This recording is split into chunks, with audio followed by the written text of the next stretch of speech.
Mga kwento ni Felmo.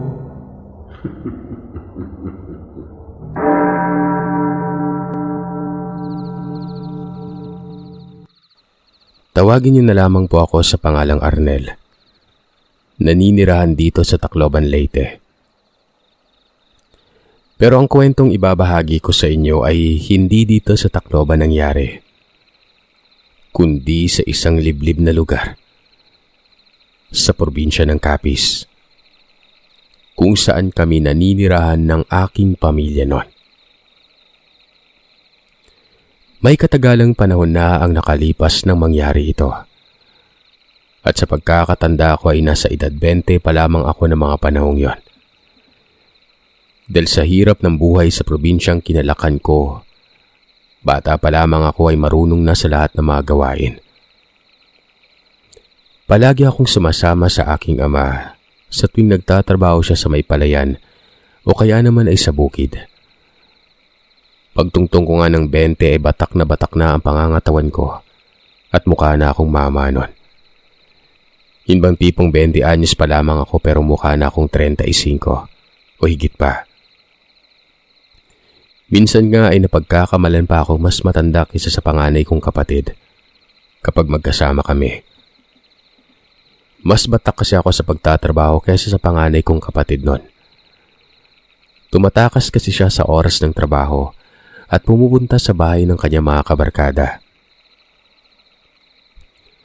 Nang magbinata na nga ako at may katandaan na, yung aking amay palagi na lang nagkakasakit. Sinabi ko sa kanyang kami na lamang ng kapatid ko ang magtatrabaho nun. Sa bahay na lamang siya kasama si nanay dahil palagi na lamang siyang hinahapo at inaatake ng hika.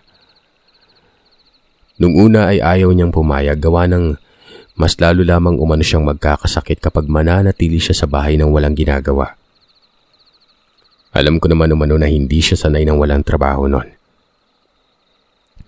Sinabi ko sa niyang tulungan niya na lamang na magtinda-tinda si nanay para may magawa siya at hindi maburyo sa bahay. Alam niyo mga anak, huwag niyo na akong alalahanin pa. Kaya ko pa namang magtrabaho. Hayaan niyo na lang ako. Minsan pang wika ni tatay sa aming dalawa ni Kuya Arnold. Tay, wag na pong matigas ang ulo niyo. Kapag nagkasakit kayo niyan uli, mas mapapagastos pa po tayo. Mas mabuti na pong dito na lamang kayo sa bahay at kami na lang ni Arnel ang bahalang magtrabaho. Malalaki na po kami at kayang-kaya na naming magtrabaho. Wika pa ng panganay kong kapatid na si Kuya Arnold noon. Hindi naman umimik ang aming ama. Indikasyong hindi siya sang-ayon sa mga sinabi ng kapatid ko. Sinabihan naman ng kapatid ko ang aming inang kumbinsin niya si tatay na wag nang masyadong magkikikilos. Dahil sa baka magkasakit na naman ito at mapagastos na naman ng malaki sa ospital. Kung hindi nyo kasi na itatanong, ilang beses nang maisugod sa pagamutan si tatay gawa ng halos hindi na siya makahinga sa kakaubo. Nangako naman ang aming inang kukumbinsin niya si tatay na hindi na nga magtatrabaho pa ng mabigat nun. Yun na nga ang ginawa ni Nanay Sir Seth. Paulit-ulit niyang kinukumbinsi si tatay na wag nang magbuhat pa ng mabigat at wag nang masyadong magkikikilos nun. Hindi naman nagtagal ay nakumbinsi na nga ni nanay si tatay. Pumayag na itong manatili na lamang sa bahay. Isang araw, kasalukuyang nagtatrabaho ako sa palayan kasama si Kuya Arnold. Nang tawagin niya ako at ayaing umuwi na raw muna kami sa bahay para magpananghalingan. Nagugutom na raw kasi siya at kanina pa kumukulo ang kanyang tiyan. Bumalik na lang tayo mamaya pagkatapos mananghalian. O kaya bukas na lamang natin to balikan. Anya pa ng kapatid ko at ginulo ang aking buhok na makalapit na siya. Sabi ko naman sa iyong dapat nagbaon na lamang tayo ng kanin eh. Di sana hindi na tayo uuwi pa ng bahay para lang mananghalian. Ang layo kayo ng baryong pinanggagapasan natin. Reklamong wika ko naman sa kanya at napapakamot na lamang sa ulo nun. Sinabi niya naman sa akin na may gagawin siya sa bahay kinatanghalian noon. Kung kaya't sinadya niya talagang huwag magbaon ng pagkain. Tara na, bilisan mo nang tapusin niyang ginagawa mo para makauwi na tayo. Muling saad niya. At tinulungan na nga akong ayusin ang mga kagamitan bago kami maglakad pa uwi noon. Dahil sa katirikan ng araw ng mga sandaling yon ay papauwi pa lamang kami mula sa trabaho. Kaya naman nakaramdam ako ng pagkauhaw. Nagkataon naman ubos na ang dala naming tubig dahil konti lamang ang dinala ng kapatid ko. Kung kaya't uhaw na talaga ako ng mga sandaling yon. Nauuhaw na ako, Kuya Arnold. May alam ka bang maiinumang bukal dyan? Kanina pa kasi natutuyo yung lalamunan ko eh. Tanong ko sa kanya. Malayo-layo pa kasi ang lalakarin namin pa uwi ng bahay nun. At sa tansya ko ay mahigit kalaating oras ang lalakarin namin pa uwi. Uhaw na talaga ako at natutuyo na ang lalamunan ko nun. Napakainit na kasi ng mga oras na yon. At idagdag pang wala kaming masisilungang bahay o kubo man lamang. Narinig kong sinabi ng kapatid ko na nauuhaw na rin daw siya. Maghahanap umano kami ng bahay na madadaanan at makikiinom kami nun. Hindi natin kilala ang mga taong naninirahan sa baryong to.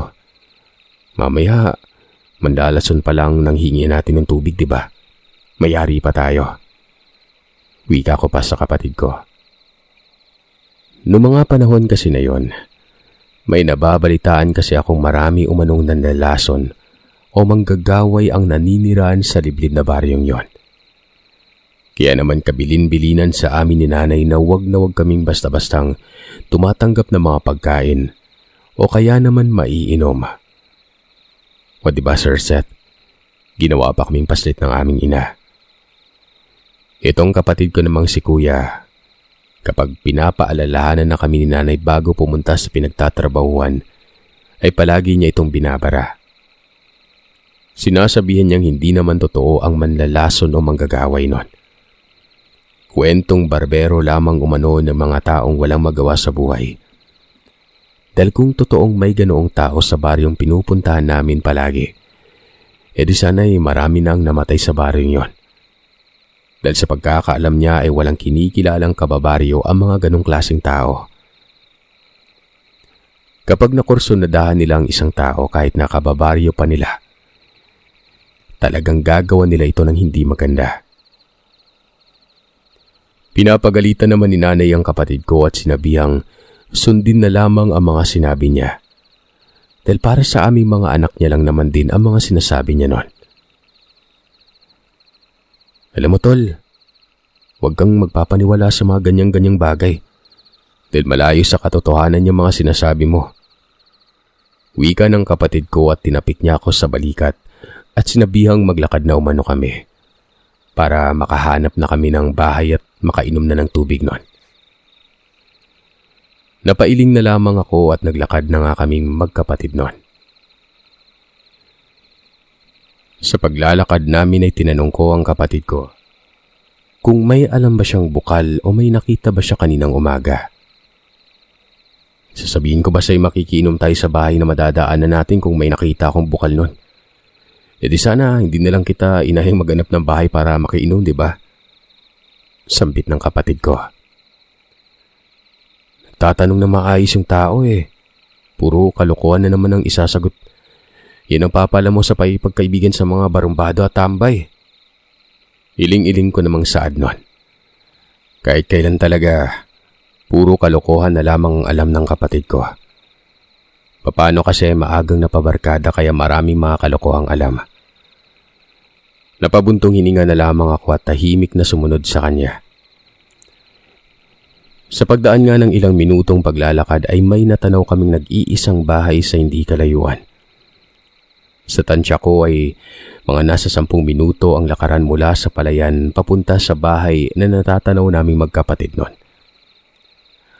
Kaagad na itinuro ni Kuya Arnold ang bahay na natanaw namin at sinabing lapitan namin ang bahay para makahingi na ng maiinom na tubig.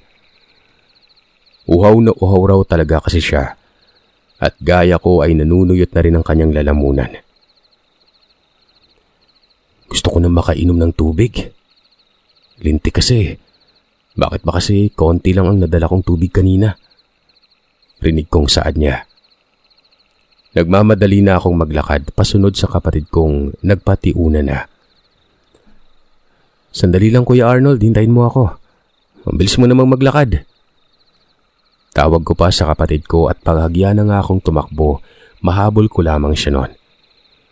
Mabilis kasi itong maglakad at halos maiwanan na ako. Bilisan mo kasi maglakad dyan. Kalalaki mong tao, napakabagal mong maglakad. Kita mo nang uhaw na uhaw na tayo eh. Rinig kong sabi niya. Eto na nga, binibilisan ko na maglakad oh. Tugon ko pa. Nang nasa labas ng bakuran na kami ng bahay, ay sandali kong inilibot ang aking paningin sa kabuuan ng bakuran. May nararamdaman kasi akong kakaiba at parang may kung ano ang bumabagabag sa akin noon. Nag-aalinlangan akong pumasok sa loob ng bakuran. Kuya, huwag na kaya tayong makiinom dyan. Wika ko sa kapatid ko. Unang tingin ko pa lamang sa bahay ay hindi na maganda ang pakiramdam ko. Para kasing may kung anong kakaiba ang bahay na nasa harapan namin nun. Sinabi ko sa kapatid kong sa iba na lamang kami makikiinom ng tubig. Kahit naman kasi nakikita kong yari sa tabla ang dingding ng bahay na may iilang butas at pawid naman ang bubungan, ay hindi talaga maganda ang ambience ng bahay na yon. At hindi ko maiwasang kilabutan at magtaasan ng mga balahibo ko sa batok. Sira ka ba? Nandito na tayo, atras ka pa. Kumbaga sa palay, nasa harapan na natin. Ayun na oh, maghanap ka pa ng iba. Anya pa at marahan akong binatukan. Tara na, lumapit na tayo para makiinom na. Uhaw na ako eh. Aya niya na halatang naiirita na nun. Pipigilan ko pa sana ang kapatid ko pero nagmamadali na siyang maglakad papasok sa loob ng bakuran. Langya naman talaga tong kapatid ko. Tanging sambit ko na lamang sa aking isipan habang napapailing at sumunod na sa kapatid ko na yon. Nang makalapit na siya sa pintuan ay agaran na siyang nagtao po at tinawag ang may-ari ng bahay. Nakailang tawag na siya ay wala pa rin siyang nakikitang taong lumabas ng bahay na yon. Napapakamot pa sa ulo ang kapatid ko at nagtanong kung nasaan na raw ang mga taong nakatira sa bahay. Bakit mukhang walang tao sa loob nun? Arnel, sumilip ka nga sa bintana. Tingnan mo kung may tao sa loob. Kanina pa ako tawag ng tawag pero wala namang sumasagot. Utos sa akin ng kapatid ko.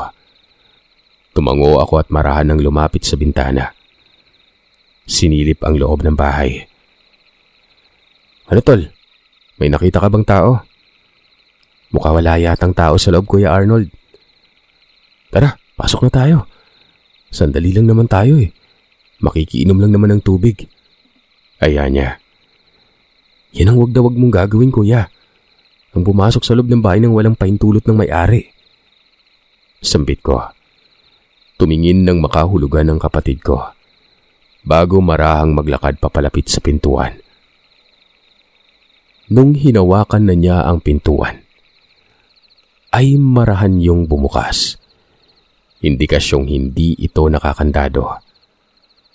Tumingin ng makahulugan sa akin ang kapatid ko sabay nagsabing hindi umano nakasara ang pintuan. Halika na, pumasok na tayo sa loob para makainom na. Anya pa, at wala nang pagdadalawang isip na pumasok. Dahil sa tindi ng uhaw, ay hindi na rin ako nag-atubili pang pumasok sa loob ng bahay at tinungo kaagad ang kusina para maghanap ng tubig inumin. Napansin kong may kalumaan na mga kagamitan sa loob ng bahay na yon. Pero ang masasabi ko ay may nakatira pa. Dahil sa may mga damit akong nakikita at may mga iba pang mga kagamitan doon. Habang inililibot ko ang paningin, ay natuon ang pansin ko sa nag-iisang balding kulay itim na may takip ang nasa taas ng banggera. Kaya ang nasa isip ko ay yun na ang tubig na inumin. Wala naman kasing ibang lalagyan ng tubig o water jug ang naroroon. Bahagya pa akong napaatras nang masagi ako ni Kuya Arnold dahil sa kama madali niya maglakad papasok sa kusina. Kaagad na kumuha siya ng baso at isinalok sa balde ng hindi man lamang tinitingnan ng loob nun. Tapos ay walang pagdadalawang isip na nilagok ang tubig na naglalaman sa baso. Nakita kong sarap na sarap ang kapatid ko dahil may padighay-dighay pa siyang nalalaman. Kaya naman nainganyo na rin ako at agad nang kumuha ng baso nun. Sumalok na rin ang tubig at sunod-sunod na nilagok. Nakailang salok pa kami sa balde na may lamang tubig bago tuluyang nawala ang uhaw na nararamdaman. Tara na, umalis na tayo dito bago pa man tayo maabutan ng may-ari. Nang may masmasan na ako mula sa pagkauhaw, saka ko pa lamang napansin na para bang kakaibang amoy ang tubig na iniinom namin. Amoy malansa yon. Kaya naman nakailang beses ko pang itinapat ang ilong ko sa baso. At ganun na lang ang pagkabigla ko at kamuntikan ng masuka. Dahil nakumpirma kong napakalansa nga ng amoy ng tubig na nagmumula sa balding yon. Parang amoy dugo yon, o amoy isdang matagal nang nabubulok o binuro sa balde ng ilang linggo. Nakaramdam ako ng pantidiri sa kalamnan, kaya hindi ko na napigilang maisuka ang inom na tubig. Ay takting! Bulalas ng kapatid ko at agad na umiwas dahil sa kamuntikan ko na siyang masukahan. Ano ba yan? Kamuntikan mo na akong matamaan ah. Sambit niya. Tinanong niya kung bakit umano ako nasuka. Uminom lang naman ako ng tubig noon. Sinabi ko sa kanyang amuyin niya ang tubig na ininom namin dahil may kakaiba akong naamoy. Kunot noong inamoy na rin ni Kuya Arnold ang hawak niyang baso at katulad ko ay hindi rin ito napigilan ng masuka. Putik, ano meron sa tubig? Bakit napakalansa? Tanong niya. Umiling-iling ako at sinabing hindi ko alam. Inutusan niya naman akong silipin ang balding pinaglagyan ng tubig inumin. Kung ano ang meron, bakit napakalansa nun? Ikaw na lang kuya. Hindi na, ikaw nang sumilip. Ikaw ang malapit dyan sa balde. Tugon niya. Dahil na rin sa kuryosidad ay hindi na ako nagdalawang isip pang tingnan ang balde. Medyo tumingkayad pa ako ng bahagya para makita ang laman nun. Nang mabuksan ko na ang takip ng balde, ay kaagad na sinilip ko ang loob kung ano ang meron sa loob nun. At bakit ganun na lang kalansa yon? At alam niyo ba mga kagiliw, nang silipin ko na ang balde, ikinurap-kurap ko pa ang mga mata ko para maaninag ang bagay na nakita kong gumagalaw-galaw sa loob ng balde na yon. Dahil nga sa kulay itim ang balde at may katangkaran ito, kaya hindi ko talaga masyadong maaninagan ang loob nun. Ano? Nakita mo na ba kung anong laman ng balde? Narinig kong tanong ng kapatid ko. Sandali lang, hindi ko masyadong makitang loob eh. Pero sa tingin ko parang may bagay na gumagalaw sa loob, kuya eh. Tingnan mong maigi. Bilisan mo at baka maabutan na tayo ng may-ari ng bahay na to. Oo, sandali lang. Nang tuluyan na ngang maging malinaw sa paningin ko ang loob ng balde, ay gano'n na lang ang pagkasindak ko nang makita kong may 7 kulay pulang, maliliit na ibong parang kapipisa lamang ang nasa ilalim ng tubig nun. Gumagalaw-galaw pa ang mga yon habang nakatingala.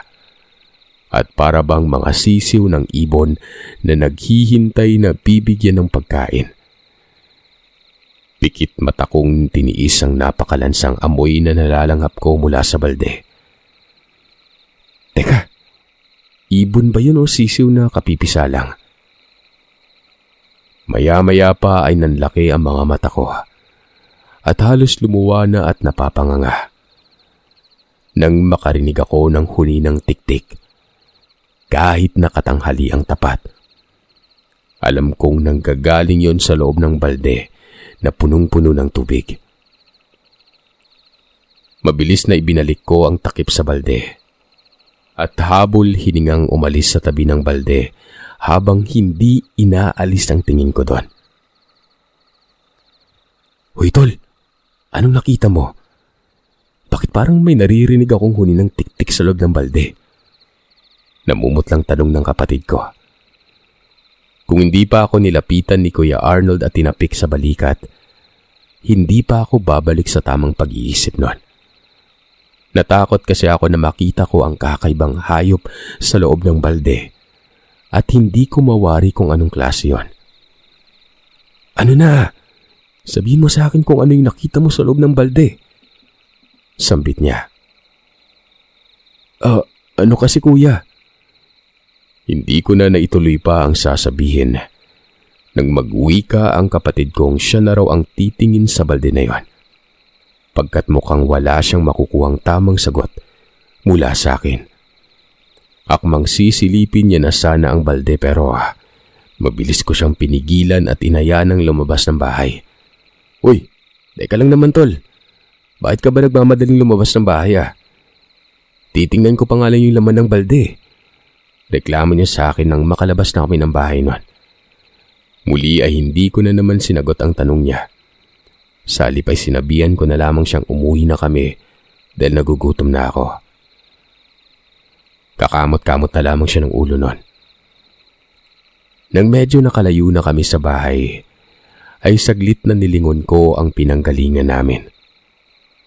Sandaling tumigil ako sa paglalakad sa kadahilan ng may natanaw akong dalawang matandang lalaki at isang babae ang nakatayo sa bakuran ng bahay na pinanggalingan namin nun.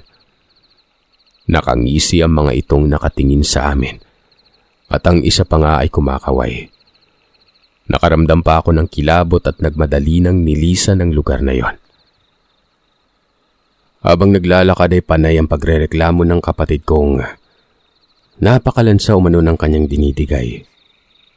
Parang nakakakain umano siya ng bulok na karne.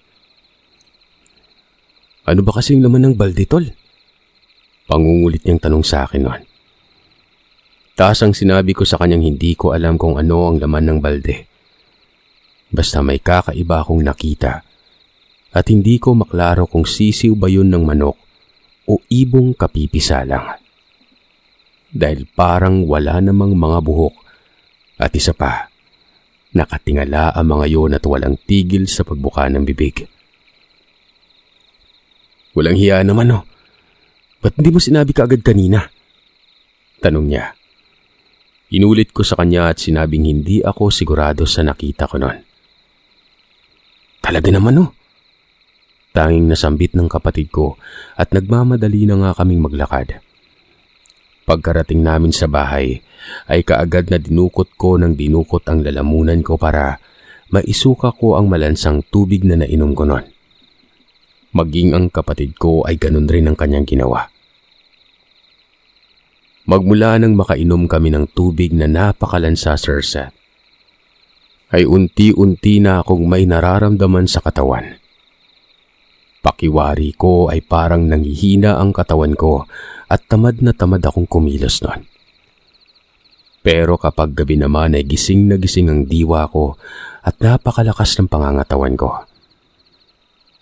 Pagdating naman ng hating gabi, ay may naririnig na akong panakanakang kakaibang huni ng ibon. Nagpapaikot-ikot yun sa bakuran ng bahay namin. Minsan naman ay may narinig akong mahihinang pagkutkot sa bubungan at sitsit sa tapat ng bintahan ng silid ko. Sa tuwing tinitingnan ko naman ang kapatid kong si Kuya Arnold ay napapansin kong hindi siya makatulog. Sa halip ay nagpabaling-baling siya sa mahigaan at panay ang pag-ungot habang nakabaluktot na para bang sumasakit ang kanyang tiyan. Nung tanungin ko siya kung ayos lamang ba siya o kung may masakit ba sa kanya, sinasabi niya namang wala siyang problema. Ayos lang umano siya. Huwag ko na lamang siyang pansinin noon. Ilang araw ko na ring nakikita ang dalawang matandang lalaking nakatayo sa hindi kalayuan sa labas ng bahay namin. Nung lalapitan ko na sana ang mga ito, ay nagmamadali lamang umalis sa mga ito at walang lingon-lingon nun. Gusto ko lang naman itanong sa kanila kung bakit palagi ko silang nakikita sa labas ng bahay namin tuwing sumasapit ang takip silim. Naisip kong baka may kailangan sila. Kaya nga lang, tulad ng palaging nakagawian, kapag lumalabas na ako ng bahay at maglalakad na, papalapit sa dalawang matanda, ay umaalis na sila sa kanilang kinatatayuan. Makalipas ang mahigit 1 linggo, ay nakaramdam ako ng matinding pananakit ng tiyan na para bang may tumutuka sa loob ng sikmura ko at kinukutkot yon. Maging ang kapatid ko ay ganun rin ang kanyang nararamdaman. Nung una ay hinayaan ko lamang ang pananakit ng tiyan ko. Sa pag-aakalang ulcer lamang ang sakit na nararamdaman ko. Dahil kung minsan ay nalilipasan na ako ng gutom. Lalo na kapag nagmamadali na ako sa ginagawang trabaho. Subalit sa pagdaan ng mga araw, ay tuluyan nang nanamlay ang katawan ko at nawalan na ako ng ganang kumain. Sapagkat ayaw tanggapin ng sikmura ko ang pagkain at mapait na papakla ang panlasa ko sa tuwing sinusubukan kong kumain ng mga nilutong pagkain ni nanay. Ganun rin ang kapatid ko. Kung ano ang nangyari sa akin ay ganun na ganun ang nangyari sa kanya. Kaya naman sobrang nag-aalala na sa aming dalawa ni Kuya Arnold ang mga magulang namin nun. Hindi na rin kami nakakapagtrabaho ng maayos. Sa hindi malamang dahilan ay natatakam ako at nakaramdam lalo ng gutom. Sa tuwing nakikita ko ang buntis naming kapitbahay na si Ate Nancy, gustong gusto ko ang amoy na nalalanghap ko mula sa kanya. Lalong-lalo na ang dinadala niyang sanggol sa sinapupunan. Para akong nakalanghap ng napakabangong hinog na langka. Kung kaya't hindi ko napipigilan ang matakam nun. Isa pa, ang ipinagtataka ko lang po mga kagiliw, kung bakit nanghihina lamang kami ng kapatid ko o nagkakasakit tuwing sumasapit na ang araw. Kapag magdidilim na ay lumalakas ang pangangatawan naming dalawa. Ano bang nangyayari sa inyo mga bata kayo? Bakit parang sabay-sabay kayong nagkakasakit? Kung kailan kailangan namin kayo, saka naman kayo nagkaganyan. Pag-aalalang wika ni nanay nun. Kitang-kita ko sa kanyang mga mata ang bigat ng problemang dinadala. Humingi ako ng paumanhin sa aming ina at sinabi ritong babawi kami ni Kuya kapag gumaling na kami sa may sakit. Sinabi naman niya na bukod sa nag-aalala siya sa amin, dahil 3 na kaming may sakit sa bahay, ay nakakarinig na raw siya ng paghagok ng baboy sa mismong silong ng bahay namin. Nagtataka umano siya dahil wala naman kaming alagang baboy. Bakit may naririnig siyang ingay sa silong ng bahay? Minsan na rin niyang sinilip ang silong ng bahay namin at gayon na lamang ang takot na nararamdaman niya. Nang may makita siyang napakalaking baboy na may mahabang balahibong nagtataasan nun. Sumisinghap-singhap sa silong habang nagpapaikot-ikot yon, na para bang may hinahanap na pagkain. Binubungkal rin noon ang lupa kung saan nakatapat ang aking ama. Hindi rin umano matigil-tigil sa pag-ubo si tatay hanggat hindi umaalis ang baboy na yon. Nung tanungin naman umano niya ang mga kalapit-bahay namin ay hindi naman raw nakakawala ang kanilang mga alagang baboy. Anya pa, maging ang mga kapitbahay rin namin umano ay may nararamdaman ring kakaiba. Hindi kaya inaaswang na tayo mga anak? Tatlo na kayo ni tatay niyo nang may sakit ha. Wika pa niya. Sa mahinang boses ay nagwika ang kapatid kong wag nga raw magpapaniwala sa aswang ang aming ina. Dahil hindi nga totoo ang mga yon. Tinatakot niya lamang ang sarili niya sa mga bagay na wala namang katuturan. Pinandilatan lamang siya ng mga mata ni nanay bago iniwan nun. Isang araw, nagising na lamang akong napakasama na ng pakiramdam ko at nakakaramdam ng pagsusuka. Napabalikwas ako ng bangon at patakbo ng lumabas ng bahay para doon sumuka. Saktong-saktong pagkalabas ko ng bahay ay tuluyan na akong nagsuka. Halos malagutan na ako ng hininga dahil sa walang tigil na pagsusuka nun. Nung tingnan ko ang inilabas ng sikmura ko, ay nakita kong kulay dilaw yon na may pinaghalong berde at pulang likido. Hanggang sa hindi ko na makayanan pa ang pagsusuka at tuluyan na akong nawalan ng malay. Nagising na lamang akong nasa ibang bahay na. Kaya agad na akong bumangon at inilibot ang paningin sa buong paligid.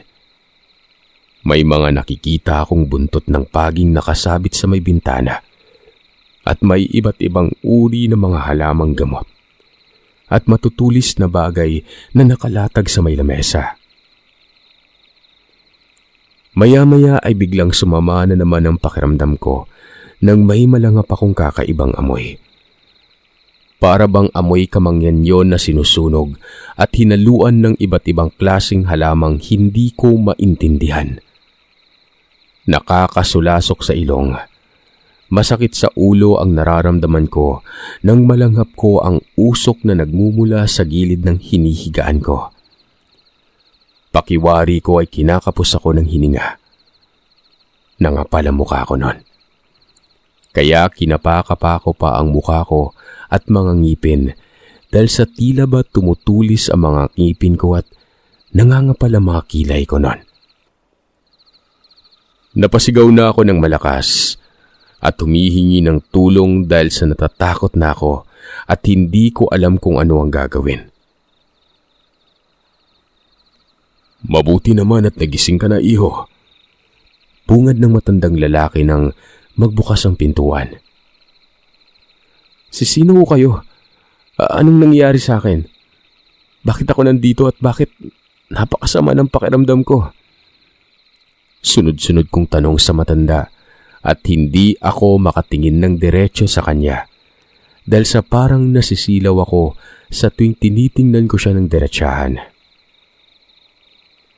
Tawagin mo na lamang ako Mang Balwig. Isa akong manggagamot at yung sakit na nararamdaman mo.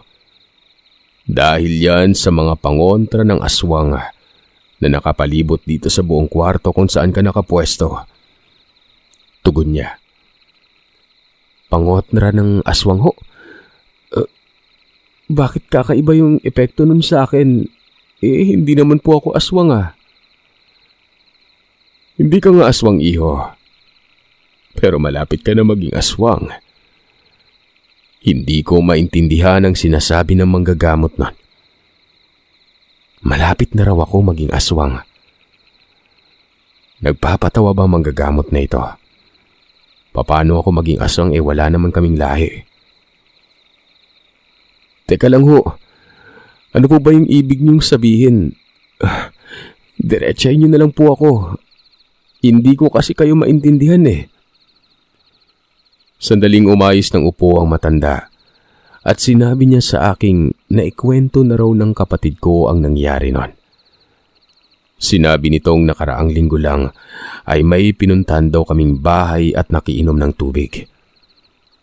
Simula noon ay sumama ang pakiramdam naming dalawa at kung ano-ano na ang naririnig namin sa labas ng bahay tuwing sumasapit ang gabi. May nakita din umano ang kapatid kong dalawang matandang lalaki sa labas ng bahay namin tuwing magtatakip silim na. Maaari mo bang ikwento sa akin kung ano ang laman ng balding ininuman ninyo ng tubig? Marahan akong tumango at nanghihinang isinalaysay isa-isa sa manggagamot kung ano ang nakitaan ko sa loob ng balde. Ang laman ng balding yon ay mga tiktik, iho. Alaga yun ng mga aswang. Dagdag pa ng manggagamot na kaya nasa balde ang tiktik na yon dahil kaugalian na ng mga aswang na nag-aalaga ng mga tiktik. Ang dumudura at nagpapatulo ng laway sa balding may lamang tubig kung saan naroroon ng mga tiktik nilang alaga. Nang sa ganon ay mabuhay ang mga yon ng matagal. Sinabi rin itong sa tuwing sumasapit ang kadiliman, ay saka pa lamang lumalabas sa balde ang mga yon para utusan ng mga nag-alagang maghanap ng mabibiktimang tao. Hindi ako makapaniwala sa mga sinabi ng manggagamot. Dahil sa tanang buhay ko, hindi naman ako nakaranas pang aswangin. Tapos ngayon, biglang-bigla na lamang ako mayanggaw. Walang himbuhay ito. Teka lang ho. Nasaan yung kapatid ko? Sinabi naman itong nasa kabilang kwarto ang kapatid ko at kasalukuyang ginagamot ng kanyang kapatid. Huwag ko na umanong alalahanin pa ang kapatid ko na yon dahil nasa maayos na itong kalagayan.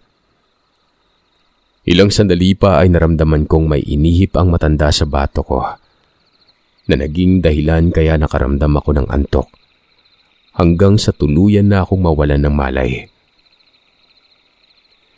Makalipas ang mahigit kalahating oras ay nagising na ako at noong idilat ko ang mga mata ko ay gumaan at guminhawa ang aking pakiramdam. Wala na rin akong nararamdamang pananakit ng tiyan na parang may kumukut-kut sa sikmura ko at para yung itinutusok ng kung anong matutulis na bagay sa loob. Hindi na rin ako naiirita sa mga nakikita kong mga nakasabit sa loob ng kwarto. At hindi na rin ako nababahuan sa amoy ng kamangyan na kasalukuyan ng nakatapat sa akin ng mga sandaling yon. Anong nangyari sa akin? Bakit bigla nang nawala yung sama ng pakiramdam ko? Natanggal ko ng tik-tik na naninirahan sa loob ng tiyan mo, iho. Gusto mo bang makita? Nabuo ang kuryosidad sa aking isipan kaya tumango ako sa suhestyon. Halika, sumunod ka sa akin. Marahan akong tumayo at sumunod sa matanda, papalapit sa isang cabinet na may letrang nakaukit. Hindi ko maintindihan kung paanong basahin yon at kung ano ang mga ibig sabihin. Ilang sandali pa ay binuksan ng matanda ang cabinet at sa isang garapong kinuha nito ay nakita ko ang laman. Malinaw kong nakikita ang laman ng garapong hawak nito. At kahit putol-putol na ang laman noon, ay nakikita ko pa ang iilang parte ng nilalang na nakuha ng manggagamot sa sikmura ko. Katulad na lamang ng balat, matang napakaliit na kulay pula. At ang nakakarimarim lang ay nakita ko ang mga maliliit na kuko, paa at hugis tuka ng ibon na may mga nakakabit pang balahibo. Yan ang tik-tik na ibong sinasabi ko sa iyong nakuha ko sa loob ng sikmura mo. Nanindig naman ang mga balahibo ko nang makita ko ang wala ng buhay na nilalang na yon. Kung hindi ko nakuha agad yan, tiyak sa susunod na araw, isa ka na sa mga kauri ng mga aswang na may alagang tik-tik. Kayong dalawa ng kapatid mo. Kaya sa susunod ang maipapayo ko lang sa inyong mga kabataan, hanggat maaari ay wag na wag kayo makikiinom ng tubig kung kani-kaninong bahay. Lalong-lalo na kapag hindi nyo kilala ang mga nakatira. Mas maiging magbaon kayo palagi ng tubig ha, kahit saan man kayo magpunta, nang sa ganun ay may tubig kayong iinumin sa oras na mauhaw kayo. Isinara ng muli na manggagamot ang cabinet na may mga lating nakaukit. Pagkatapos ay iginayak na ako nito palabas ng kwarto nun. Nang makalabas na ay nakita ko ang aking inang nag-aalala at ang kapatid kong halatang kakatapos lamang din pagalingin. Dahil sa nanlalalim pa ang mga mata nito.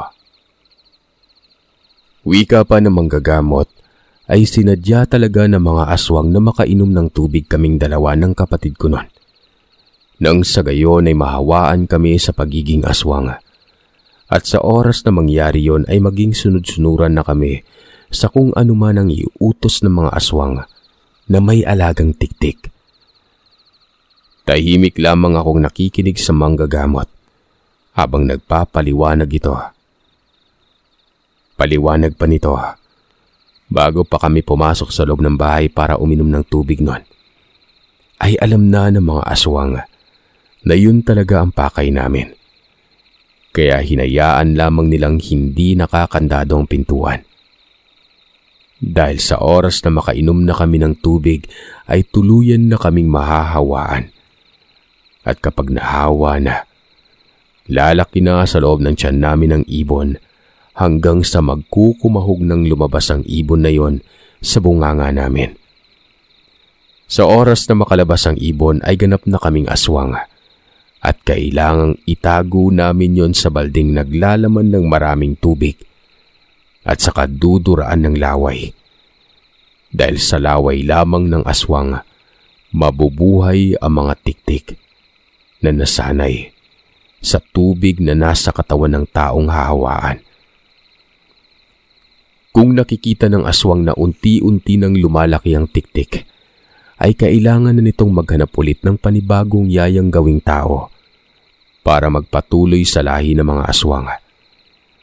Mabuti na lang talaga at naagapan natin kaagad ang pangyayanggaw sa inyong magkapatid na mga aswang na yon. Hayaan nyo at maya-maya ay samahan nyo kaming puntahan ng bahay kung saan kayo nakainom ng tubig. Kami na ang bahalang tumapos sa mga yon. Laking pasasalamat naman ng mga magulang ko sa magkapatid na manggagamot. Dahil natanggal kaagad ng walang kahirap-hirap ang tiktik sa loob ng sikmura naming magkapatid. At napagaling kami kaagad. Kinahapunan nga, nung makabawi na kami ng lakas ni Kuya, ay sinamahan namin ng magkapatid na manggagamot na pumunta sa bahay kung saan kami nakiinom ng tubig. Mahigit 1 oras din ang aming nilakbay sa gilid ng masukal na daan bago kami makarating malapit sa may palayan. Hindi kalaunan sa paglalakad na tanaw na namin ang bahay pero habang papalapit kami ay napansin kong tila wasak na ang bahay at inabandona na yon. Noon ngang tuluyan na kaming makalapit ay tumambad sa amin ang wasak na bahay at nawawala na rin ang malaking balding pinag-iinuman namin ng tubig nun. Nanlumo ako matapos makumpirmang wala na ang balding naglalaman ng mga tiktik. Isa pa ay hindi na namin naabutan pa ang 3 nilalang. Ang laki ng panghihinayang ko ng mga sandaling yon. Hindi sana'y nakaganti na kami sa pangyayanggaw ng mga nilalang na yon. Hayaan nyo, at bahalang araw ay makakatagpurid sila ng katapat. Marahil ay nalaman nilang hindi natuloy ang binabalak nila, kung kaya umalis sila sa baryong to. Sige na mga iho, tara na't umuwi na tayo at baka nag-aalala na mga magulang nyo. Hinatid kami ng magkapatid na manggagamot sa bahay. Magmula noon, naging malaking aral na sa aming magkapatid ang pangyayaring kamuntikan ng ikapahamak naming dalawa. Nang dahil lamang sa nauuhaw kami at uminom ng tubig na kamuntikan ng magpayanggaw sa amin. Hindi rin nagtagal ay nabalitaan naming may nakasagupang aswang ang magkapatid na manggagamot. At ang mga aswang na nakasagupa nila ay ang 3 aswang na may alagang tiktik. Napatay nila yon nang minsang may magpagamot sa kanilang nayanggaw. Matapos nilang gamutin ang nayanggaw, ay hinatid nila ang mga aswang na yon. Noon ngang mahanap nga nila ang pinagkukutahan ng mga ito ay walang pag-aalinlangang pinagpapatay nila ang mga yon. Dahil kung hahayaan lamang nilang magpalipat-lipat ng ibang lugar ang mga aswang, hindi malabong dadami ang mga taong mayanggaw na mga ito.